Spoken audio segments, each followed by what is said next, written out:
Speaker, আমাদের একটা তাগাদা ছিল যে এরা সংস্কারের বাহানায় যদি নির্বাচনটা না হতে দেয় সেজন্য আমরা সবকিছুতে আপোষ করে জুলাই জাতীয় সনদেও স্বাক্ষর করেছি।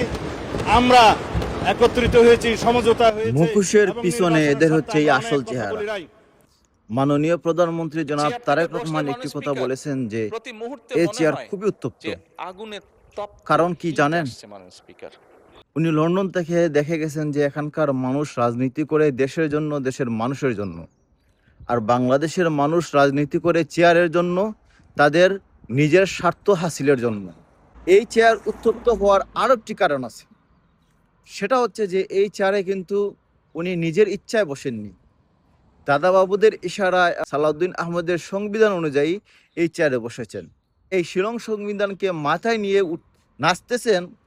লিখে রাখেন, একদিন এই সালাউদ্দিনের জন্য সংবিধানের মাধ্যমে সাংবিধানিকভাবে এই চেয়ার ছাড়তে হবে এবং সংবিধান অনুযায়ী এই সংবিধানের দ্বারায় স্বৈরাচার শেখ হাসিনাকে এই সালাউদ্দিন এই চেয়ারে বসাবে।